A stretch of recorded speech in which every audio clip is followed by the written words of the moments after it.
Not all pictures tell 1,000 words. This one tells so many more.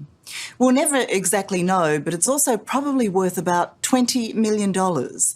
That's the speculated amount Prince Andrew will pay Virginia Giuffre to settle a legal case she brought against him.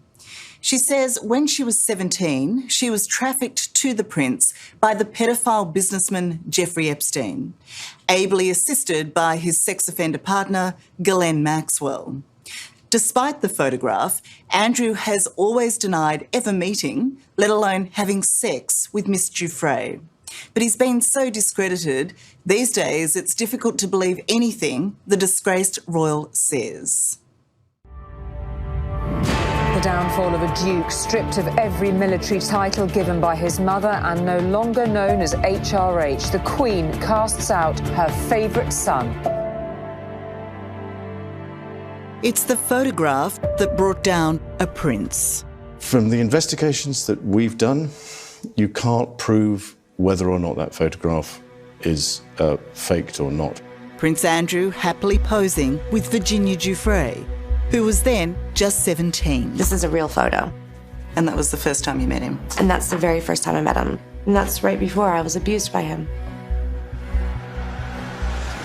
It is the crucial evidence in the civil suit Virginia has brought against the prince, accusing him of sexual abuse on 3 separate occasions. When you learnt, after the first time that it was to happen a second time and then it was to happen a third time, what was your reaction to that? Disgusted every time. Just absolutely disgusted. I have no recollection of ever meeting this lady. But others do. Virginia's former boyfriend now speaks out against Prince Andrew. I didn't think it was like royalty included in any of this. And then when I heard that, how much bigger can you get than that? Prince Andrew, hours ago, agreed to a settlement. Then the shock announcement. There is no admission of liability by the Duke. From denial to capitulation. Prince Andrew regrets his association with Epstein and commends the bravery of Miss Giuffre and other survivors. The prince abandons the legal fight. In terms of the funding, around £12 million. Opting to pay out rather than show up in court. I actually would have expected him to try to settle before we brought the litigation. And we were on the inside, in the final hours, as the finer details of this momentous negotiation were hammered out. I knew it was not going to be an easy road. He has very good lawyers and a lot of resources. But not enough to protect him from palace sources, now prepared to expose the real Prince Andrew. Did Prince Andrew have a nickname at that time? It was called the... As Virginia Giuffre first told us in 2019, she would never have met the Duke of York if it was not for his close friends, convicted sex offenders Jeffrey Epstein and Ghislaine Maxwell. Targeted by Maxwell in 1999, the troubled runaway was offered a job and the promise of training to become a professional masseuse. Unaware of the trap set for her, Virginia agreed, with the help of Maxwell, to do a trial massage on Epstein. That's when I was instructed to get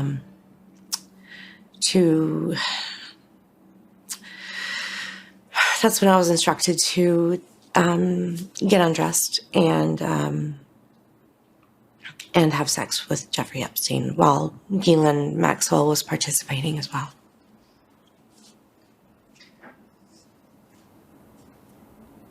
You want to take a moment? No, I'm okay. I'm okay. So you were abused by both of them in your very first encounter? Yeah, both of them. I was abused by Ghislaine and Epstein, and it broke my heart. I don't mean to sound sexist in any way, shape, or form, but I expected it from a man, but I didn't expect it from a woman. I couldn't imagine putting someone through what she put me through. And, yeah, I think that's what hurts the most.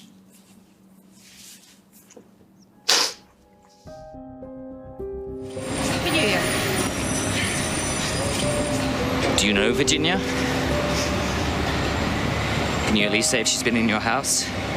In late December last year, Ghislaine Maxwell was convicted of recruiting and grooming teenage girls to have sex with her former boyfriend, the disgraced and now dead billionaire financier Jeffrey Epstein. Guilty of While her appeal will be heard in a few months, Maxwell faces the rest of her life in jail for her role, which included the trafficking of a minor.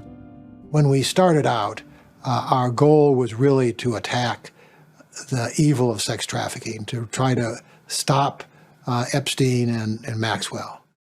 It's a case that has a touch of David versus Goliath, where in this instance the unlikely underdog is David Boies, Virginia's formidable US attorney. This time, the experienced litigator was taking on the power and wealth of not only the Epstein and Maxwell double act, but also the British royal family. At the time of this interview, last Tuesday, David was preparing his deposition of Prince Andrew, set down for early March. The Duke is the first royal to come under such legal glare. And so do you feel the weight of that? I mean, this is quite a historical moment. In a sense, but I've deposed a lot of historical figures, whether it's Bill Gates or senators or cabinet members, billionaires, captains of industry. So adding a royal to your list doesn't frighten you in any way or intimidate you in any way? Well, it doesn't frighten or intimidate me because I get to ask the questions. But David's questions will remain unanswered, with the prince dodging the interrogation by settling the case. Serious and deeply disturbing allegations remain. Virginia says she was trafficked to many men, but the prince was the most high profile.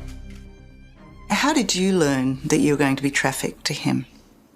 I, was woken up by Ghislaine in the morning and told I was going to meet a prince. And up till then, I should have known, but I didn't even know that I was going to be trafficked that night to him. And we went shopping and Prince Andrew came over, and then we went to Club Tramp, and he danced with me, and he's a horrific dancer, by the way, and he sweats a lot, and he smells funny. And then we get in the car, and Andrew's not in the car with us. He's in the car behind us with his security guards. And Ghislaine tells me in the car that I have to do what I do for Jeffrey for Prince Andrew. And that's when I learned what was going to happen. First in London at Maxwell's townhouse, then New York at the Epstein mansion, and finally on Epstein's Caribbean island. Virginia says she was nothing more to the prince than a sexual plaything. I was lower than a dog to them, I wasn't even a puppy to be played with. I was just a toy. You're not even acknowledged as being alive or there or important or cared for or worried about in any way. None of those human emotions were attached to me when I was trafficked to Prince Andrew. In the growing chorus against Prince Andrew's denials comes Tony Figueroa, Virginia's boyfriend at the time, a high school sweetheart who shared a house with the 17-year-old. He was well aware of her routine, 2 weeks at home with him and 2 weeks away with Jeffrey Epstein. When the scheduled call came from Epstein, Tony says Virginia had no choice but to go. Was there an element of fear? Of course. When one person that powerful knows where you live, like where you sleep, when you see your girlfriend have to leave every 2 weeks, and like when she gets that call, her face like completely switches from, all right, I'm good, to like, oh my God, it takes its toll and it gets pretty stressful. Tony remembers one call in particular, but this one came from Virginia herself. She called me maybe, I guess, right after, she found out exactly what they wanted her to do. She said she wasn't feeling safe. And, I just told her to do whatever she could to make sure she stayed safe. What did they want her to do? For her to have sex with them. With Jeffrey and the Prince. Ever since Virginia went public with her allegations against Prince Andrew, he has vehemently denied them, most memorably on British television in this compelling and cringeworthy interview. There was Prince Andrew's response to Virginia's claim he was sweaty and smelled funny. She described dancing with you No. and you profusely sweating, and that she went on to have baths, possibly. There's a slight problem with the sweating because I have a peculiar medical condition, which is that I don't sweat, or I didn't sweat at the time, and that was yes, I didn't sweat at the time because I had suffered what I would describe as an overdose of adrenaline in the Falklands War when I was shot at. And I simply, it was almost impossible for me to sweat. Then his declaration that on the night Virginia claims he sexually abused her, he was in fact at Pizza Express in Woking with one of his daughters. A very unusual thing for me to do. I've never. Watching all this was attorney David Boys. My understanding was that you have sought some evidence of those claims, evidence that he has a condition that stops him from sweating, and evidence that he was at Woking. Has he been able to provide any of that? No, you're entirely correct. That is, we served a document demand on him for any documents that would support those assertions, and he does not have any documents. Did you really expect him to have documentary evidence that he doesn't sweat? No, I didn't. My reaction with respect to the assertion that he didn't sweat was a little incredulity and a thought that this was probably not a credible ground to stake your reputation on. With respect to the Pizza Express, it occurred to me that it would be reckless to make that assertion unless you had some way of proving it. And so we certainly wanted to check that out. And so far it doesn't check out? So far it has not checked out. Virginia launched her civil suit against the Prince 6 months ago. Ever since, he has done his utmost to distance himself from Jeffrey Epstein and Ghislaine Maxwell, the architects of the sex trafficking web. But as you'll see, Palace staff are now prepared to go on the record, revealing the extent of the relationship between Epstein's madam and Prince Andrew. Myself and my other colleagues, we got the impression that they were in some form of intimate relationship. Up until last week, Prince Andrew was defiantly heading to court to fight allegations he sexually abused the teenage Virginia Giuffre, having rejected earlier attempts to settle. Both sides were getting ready for a showdown, with Virginia's New York attorney, David Boys, preparing to question the Prince under oath. Last Tuesday, David agreed to talk about the trial set for September and hinted something might be afoot. There will be developments that we'll probably want to talk about again soon. Do you have any sense whether the trial may not go ahead at all, but might in fact be settled before that trial date? I think there's always a possibility of settlement. I think the prospects of settlement and negotiation is not something that I can really talk about. As you appreciate, you can't really try to resolve a case like this in public. Those negotiations have to go on in private. It is now clear those negotiations continued right after our interview finished. Less than 24 hours later, the news broke. Now to the major turn for Britain's Prince Andrew, reaching a settlement with Virginia. Prince Andrew was no longer going to court. Settling out of court for an undisclosed He'd agreed amount to a settlement meeting Virginia's conditions. years of denying her claims against him. One of the things that Virginia has said is that in addition to an appropriate settlement amount, there would have to be recognition by Prince Andrew of inappropriateness of his relationship with Jeffrey Epstein. I think that we've said from the beginning that there would have to be vindication of Virginia. There would have to be a recognition of Virginia as a clear victim of abuse, and there would have to be recognition of the unfair public attacks that have been made against her. Over the past week, the greatest speculation has been over how much the confidential settlement is worth, and ultimately, who will pay for it. We're talking about between 10 and 12 million pounds. Now, Andrew's not a very rich man.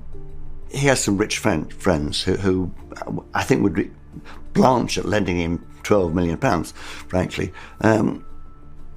There's been mention repeatedly in the press that the Queen is bailing him out. Author Nigel Cawthorne, who's investigated the Epstein scandal, says the greatest concern in the UK is that the money, rumoured to be the equivalent of $20 million, will come out of the public purse. As far as I can see, defending your wayward son in a sleazy sex case in a foreign court is not one of Her Majesty's official duties. What would you imagine the Queen said to Prince Andrew? I don't know. I think she would have probably addressed him as like one of her corgis and told him to come to heel. The settlement in no way exonerates him at all. You say that the settlement does not exonerate him. In the eyes of the public, do you think it cements their perception that he's guilty? In the court of world public opinion, I think we've all made our minds up, haven't we? I won't stop fighting. I will never be silenced until these people are brought to justice. What do you say to the critics of Virginia who claim that it's a money grab after such a long time? This has never been entirely or mostly or even to a very large extent about money. This has been a cause that Virginia has dedicated her life to in terms of bringing attention to the evils of sex trafficking and holding people who engage in sex trafficking to account. Only Prince Andrew can explain his decision to settle. Once the judge had read that... But the conviction in December of his longtime friend, Ghislaine Maxwell, for sex trafficking did not look good for him. He'd been friends with Ghislaine Maxwell for 40 years. Though in his rebuttal in the Gouffre case, he says she's not a close friend. But they're together in Buckingham Palace, they're together in Balmoral, they're in Sandringham, they're together in Ascot. They're not close friends? Do you think he's telling the truth? Certainly Paul Page, a former Royal Personal Protection Officer, witnessed the Prince and Maxwell together many times at Buckingham Palace. Personally, I'd say within over the 2 years, I'd seen her come in about a dozen times, and she was just waved through. One of my colleagues saw her come in and out 4 times in one day. For Prince Andrew to say, I hardly knew her, is he's delusional. To myself and my other colleagues, we got the impression that they were in some form of intimate relationship. Paul's concern at the time was not so much for Andrew's reputation, but the Queen's, as the palace hosted the daughter of disgraced media tycoon and fraudster Robert Maxwell. We noticed it was Prince Andrew and Ghislaine Maxwell sitting having a picnic. We said, I wonder if the Queen knows who's sitting on her lawn, having a picnic with her son. You know, so we thought it was a bit, if the press got hold of it, it might be an issue. Prince Andrew brought the sex trafficking scandal into the House of Windsor. Now palace staff are pulling back the curtain on the Prince of Weirdness. Why would anyone have 50 or 60 teddy bears on their bed? By settling the civil suit with his accuser, Virginia Giuffre, Prince Andrew was surely hoping the stench of scandal surrounding him would go away.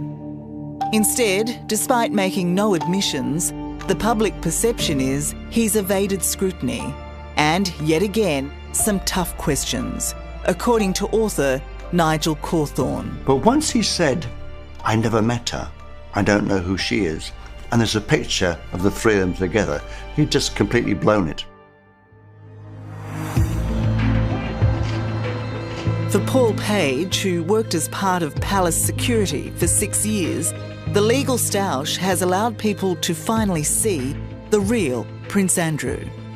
Did Prince Andrew have a nickname at that time? He did have a nickname, but it's a bit rude for me to tell you one I'll tell you, but you're not going to be able to air it. It was just called, do you want me to tell you? Yeah. It was called plain and simple, because unfortunately he upset everyone he come across. He was the most unpopular member of the royal family while I was there. He was just rude, arrogant. I mean, his sense of self-entitlement was breathtaking.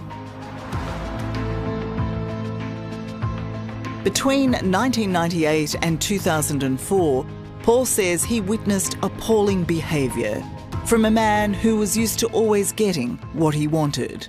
I just feel that Prince Andrew has got a case to answer on all levels, including bullying. And I suffered at the hands of Prince Andrew. Young girls suffered at the hands of Prince Andrew, his maids, other police officers and members of staff. But none of this has ever been looked into because people were too frightened. Andrew was certainly the prince of good times. There was a constant flow of females visiting Prince Andrew late in the evening, whom we were not privy to their names or identity. We obviously thought it was a bit of a boy, and the joke was he should have a revolving door in his bedroom. And taking British eccentricity to another level, Paul recounts a tour by a colleague of the Prince's bedroom, where teddy bears were meticulously placed on his bed. We looked at all the teddy bears on the bed. We thought, OK, a 40-year-old man with about 50 or 60 teddy bears on his bed, all right, fair enough. And then he said, there's a card in that drawer there, and showed us the card. It was a laminated picture of all the teddy bears. And then he explained that if the teddy bears aren't put back in this certain order, Prince Andrew would start shouting and swearing at the maids. The alarm bells are ringing then on that sort of issue of you know, why would anyone be that sort of, you know, controlling? Why would anyone have 50 or 60 teddy bears on their bed? Well, apparently it was 72, more have come forward, so... It's behaviour, Paul says, that speaks to the arrogance of someone who didn't have to answer to anyone. Whether it was throwing his regal weight around over a misplaced teddy or brazenly visiting known child sex offender Jeffrey Epstein in New York. That trip would have been planned from an office within the Royal Protection Department. They would have contacted the state police or whoever runs protection in New York and given them the Prince's details of where he was staying, his travel arrangements. Well, obviously it would have come back that it was owned by Jeffrey Epstein, who was a convicted felon. You're saying that the royal household would have been red flagged on this? Yes. They need to know where he's staying, where the nearest police station is, where the nearest hospital is, what teams are going to take turns in looking after him, and all those factors come into play. But who in that household would know? I mean, would Mum and Dad be told about this? Would the Queen know? Again, I'm not too sure if there's anyone who's got the guts to speak to the Queen about it. I'm pretty sure if the Queen knew, she would have said no. Paul Page has himself been in trouble with the law, sentenced to jail for 6 years for investment fraud. But it's his encounters with Prince Andrew that seem to have scarred him most. Knowing the inner workings of the palace, he's convinced for every trip Andrew took, for every time he's accused of being with Virginia, there was someone there who saw it. So, if there were witnesses to Prince Andrew being with Virginia Giuffre, why have they not come forward? You're going up against the royal family, so there's a lot of fear amongst ex-police officers of coming forward. They've signed non-disclosure agreements as well, so they're worried about that. They're worried about their pensions. There's a lot of people out there with information that are just too frightened to come forward. The journey to justice has been a long one for Virginia Giuffre. She has no shame. When we first met the now Australian resident in 2019, she made clear allegations against Prince Andrew. But the prospect of a member of the royal family ever facing a courtroom seemed a near impossibility. Nobody who hurt me has taken accountability in any way, shape, or form. Everyone that has hurt me has denied it. Since then, Virginia's campaign has seen Prince Andrew stripped of his titles, his privileges and position. Even though he has settled the court case, and continues to deny Virginia's claims, few seriously believe he can ever remove the stain of being linked to Epstein and Maxwell's sex trafficking ring. What is the future for Prince Andrew? Well, I mean, I hate to be facetious about these things, but I mean, the only actually way back publicly is that he needs to revive his reputation as a kind of war hero. So I guess he should volunteer for the front line in the Ukraine right now. Virginia will most likely carry the scars of battle for the rest of her life. But to many, especially her attorney David Boys, in this moment, she is triumphant in a war she continues to fight for others. How is Virginia holding up, in your opinion? She is holding up remarkably well. She is a great young woman, enormous courage, commitment. It was going to be a cause that was going to subject her to enormous personal attacks. So she went into this with her eyes open, and she has persevered. This is a cause that she believes in, and she is determined to try to prevent what happened to her to happening to other young girls. Because this is not a path you would choose if you didn't feel you had to, is it? This is not a path you would choose. No person would ever take on the wealth and power and position of Jeffrey Epstein and Ghislaine Maxwell, Prince Andrew, if they were not convinced not only of the rightness of their cause, but of the critical importance of their cause.